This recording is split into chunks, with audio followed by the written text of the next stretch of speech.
Yes, you guys, welcome back. In less than 24 hours time, Euro 2020 begins, and for me, I'm buzzing, I'm gassed, I'm excited. I feel like this is going to be a fantastic tournament. Now, already, I feel like it's going to be quite special due to the unusual way in which this tournament is being hosted, of course, due to COVID. Games are taking place throughout Europe, with the final being played in Wembley. And I think on top of that as well, when you assess all the national teams, they have such great young talent coming through the ranks. It's going to be incredibly exciting to watch them, make a name for themselves and stand out for the national teams. There's so much on show that it's going to be hard to decide who's going to be the best young player in the tournament, you guys. But of course, I want to give you guys my predictions for this year's Euros. And on top of that, I'm going to give you guys my winners, my dark horses, my surprise packages, best player of the tournament, top goal scorer, and of course the best young player in the tournament too. So I hope you guys do enjoy. In the comments below, state which national team that you think has the chance to win this year's Euros. And of course, without wasting any more time, now we start with Group A, and I think the winners of this group is fairly obvious. It has to be Italy. If they don't top this group, then I don't know what's going to happen to them this tournament. But with Italy, I think they're one of the most well-balanced team in the Euros. In defense, incredibly good. We know how organized they are in tournaments like this. In midfield, I'll be repping my Chelsea guy and Jorginho. He's that linchpin in midfield for them. With Verratti as well, he's really stepped up a lot this season at Paris Saint-Germain. I think maybe up front is when things are a little bit different, but I feel like Chiesa, he's someone I'll be watching. He really started to, take more responsibility as the season went on at Juventus.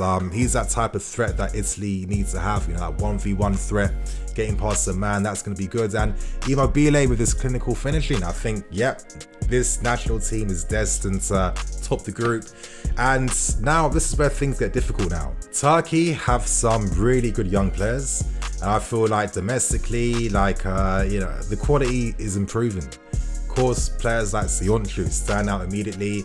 Another big one is Yilmaz, who was one of the main reasons why Lille won Ligue 1 last season. At 35 years old, this is like his final time to represent his nation. He's going to play with everything he can for Turkey. And of course, players like Kochku from Feyenoord, 20 years old, great playmaking midfield player. I'm going to be watching him attentively to see what he does. So I don't know though. When I look at Switzerland on the other hand, they might have more experience in a individual player basis. Players like Zakaria, players like Shaqiri and Bambu and Kanji. Elvedi, who had a very good season for Gladbach last season. On paper, Sommer, like one of the best goalkeepers in the Bundesliga. I think that as a national team, they look to understand how each other plays. It'll be hard between Switzerland and Turkey, but I think maybe Switzerland second, then Turkey third, and then Wales, unfortunately, at the bottom. Ampadu, I'm looking forward to seeing how he plays in the tournament. Didn't have the best season at Sheffield United, but it's not his fault. Sheffield United's injuries, losing their manager. They were dusted, essentially. But, it'll be interesting to see. I don't know how Gareth Bale, if he's going to be able to, produce clutch moments every time. But if there's one player who could actually produce those moments, it is him in the group stage, and they could cause upsets. But I think that's how I see Group A going at this point in time. We now move on to Group B. Now I think this one's a fairly obvious one. Belgium must top this group. I think that they do quite well in international tournaments, and it feels like, on paper, a lot of their players have been playing for a long time. They used to be the young ones in these tournaments, now they're the experienced ones. It feels like if there was a time to for Belgium to get glory, it would be in this tournament. Lukaku's been having sensational seasons into Milan. I feel like he's going to be so key and vital for them.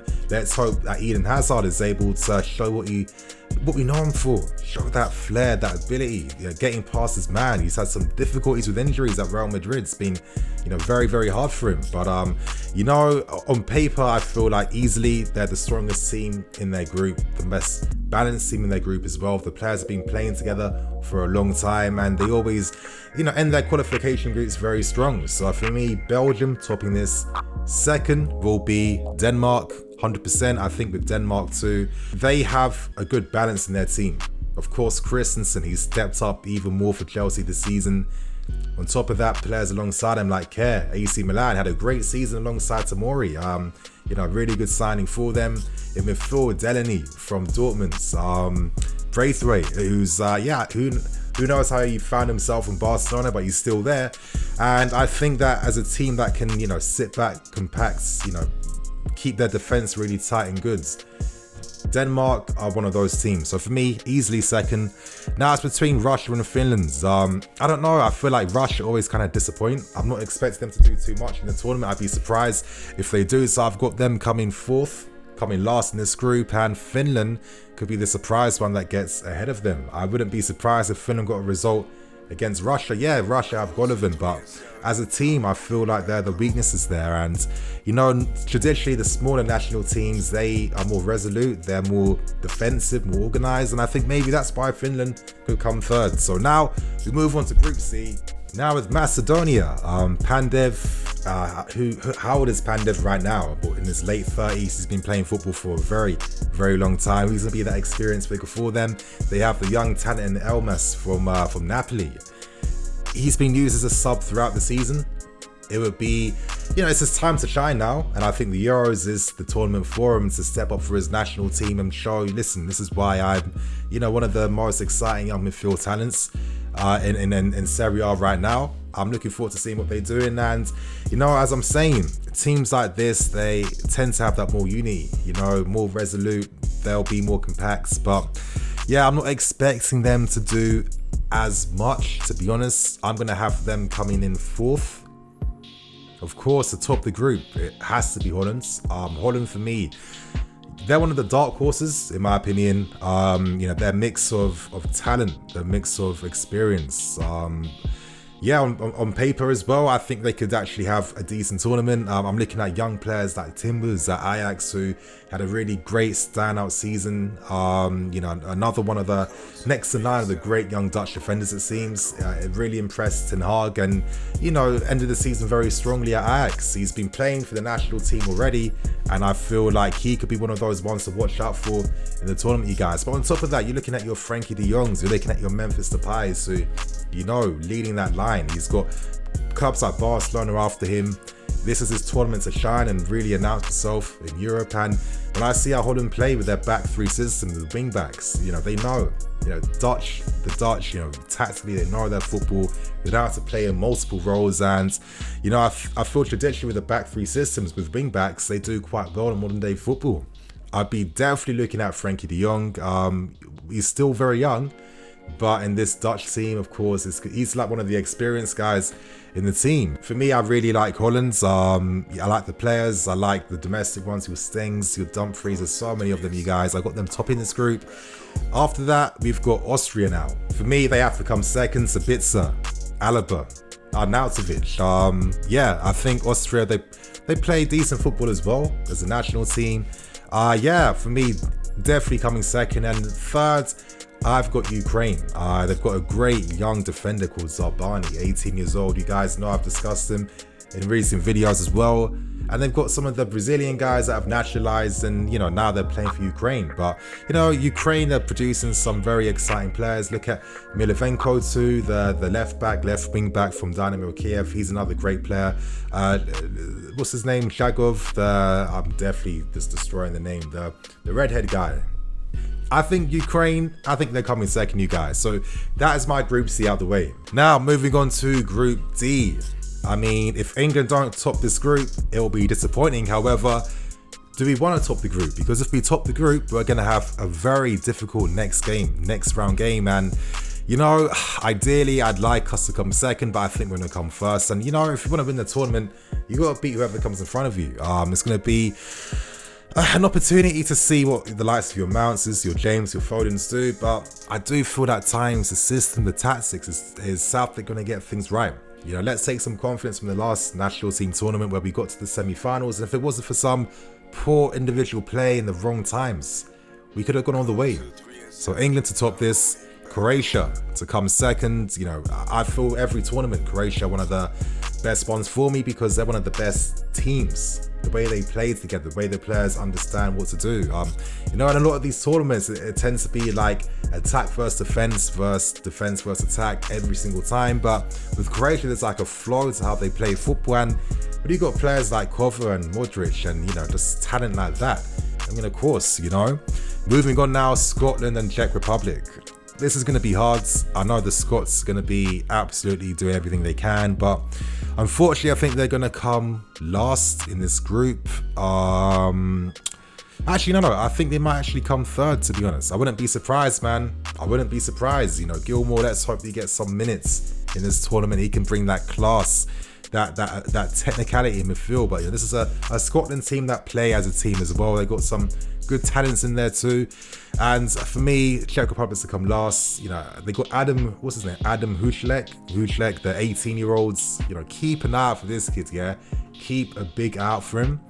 But yeah, I think that the rest of these teams should be ahead of them. So now we move on to Group E. Spain, Sweden, Slovakia, and Poland. It has to be Spain topping this. You know, is Busquets going to be playing? I'm not sure. But they are a team where, you know, Spain on the ball, their possession style game. Very good. I think defensively, Pau Torres and Laporte, that's a very strong duo. I know Ramos isn't there, but you have to give opportunities to the next generation.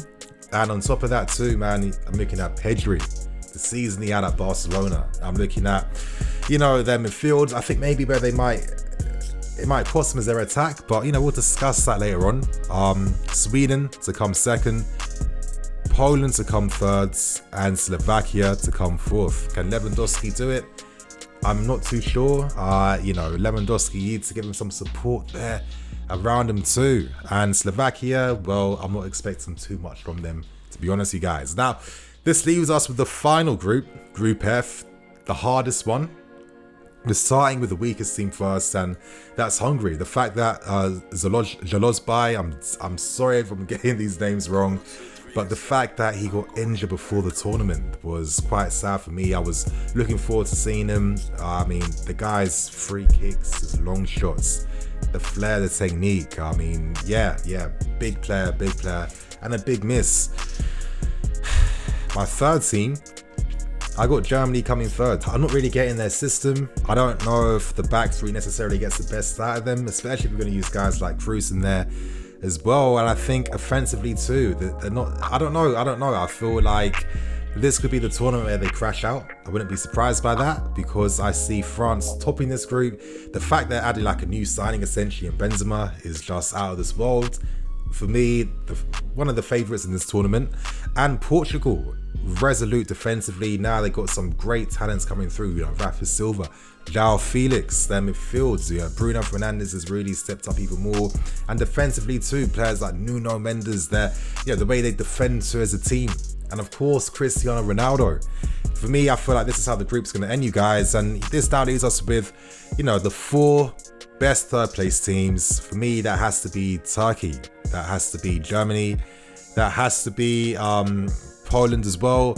And I'm going to take a guess and a gamble.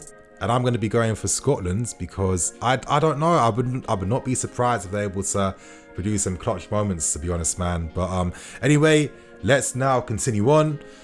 And now we look at the quarterfinals. Now, Belgium versus Poland. It's obvious that Belgium would go through to the quarterfinals. I just think that, yeah, the balance is just too strong in attack, in defense, in midfield, and in goal as well. You know, this is a tournament for Belgium to win this. You know, the players are going in there with that ambition.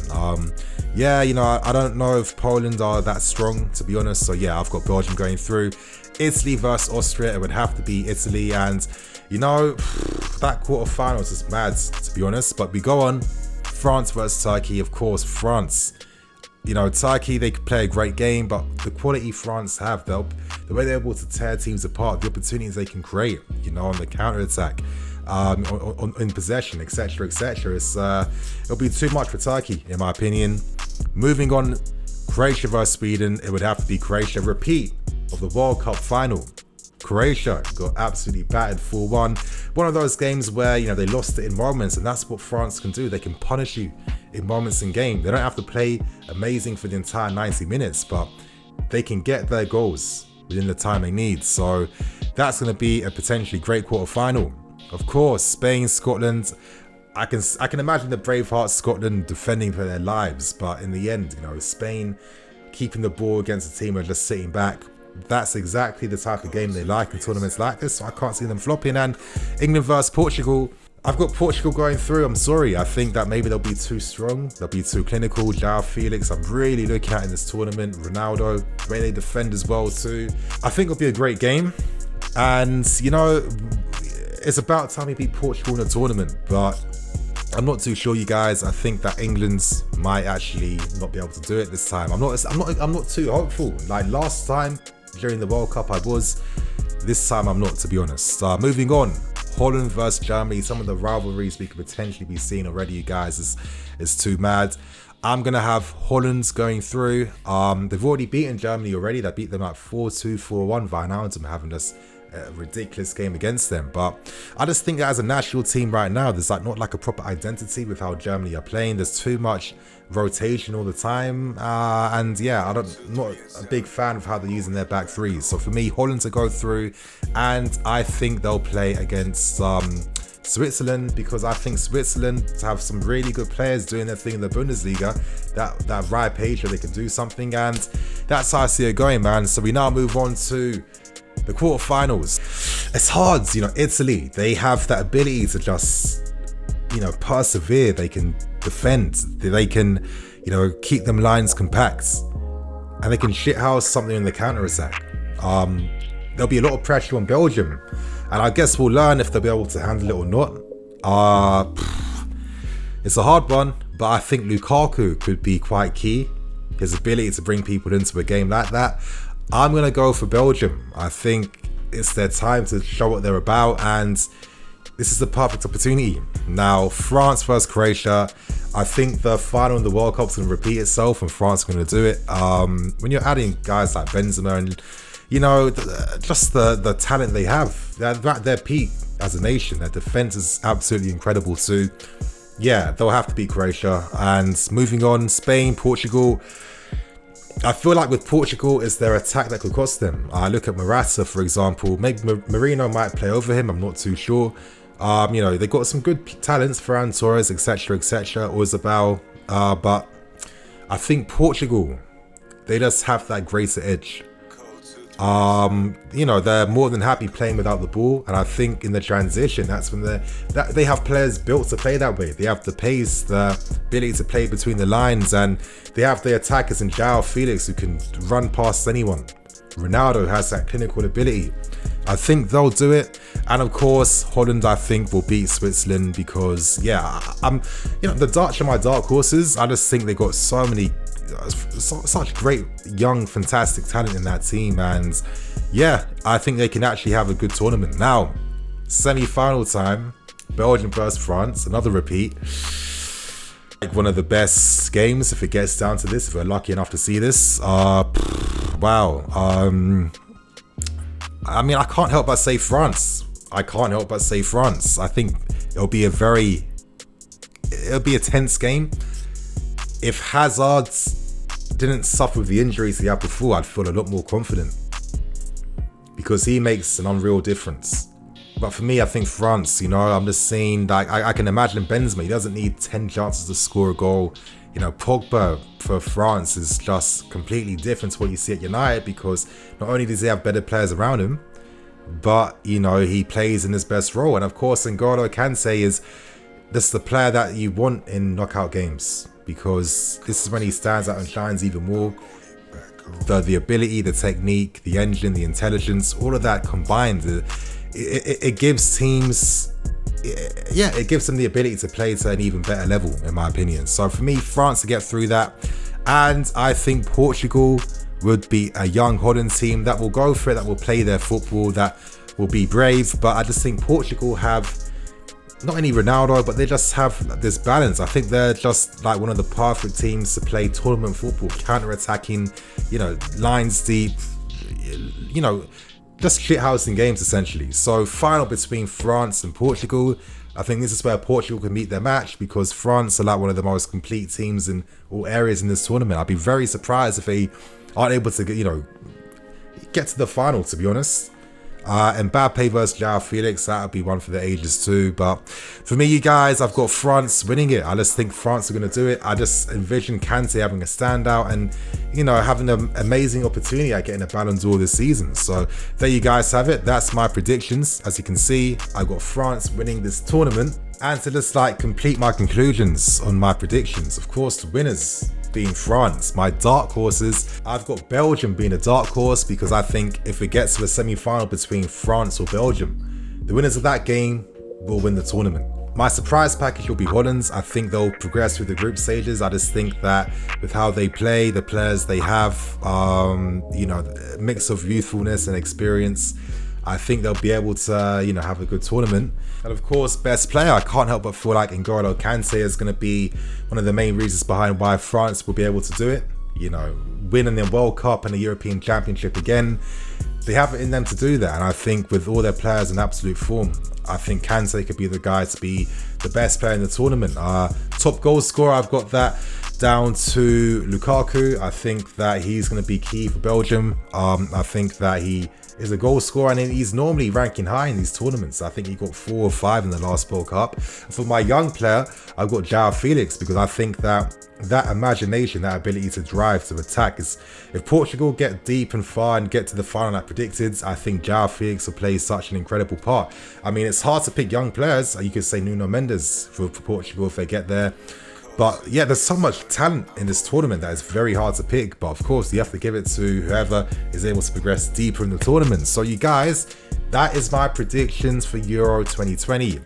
What you guys saying? What you guys thinking? Do you think I'm waffling, talking nonsense? If you think so, let me know below. And of course, state who you think can win this. State your dark horses, surprise packages, best player, top scorer, and young player too. You guys, I'm going to keep it moving. I'm in EFC. This is Blue Lines TV. I'll catch you guys later with some more videos. Cool.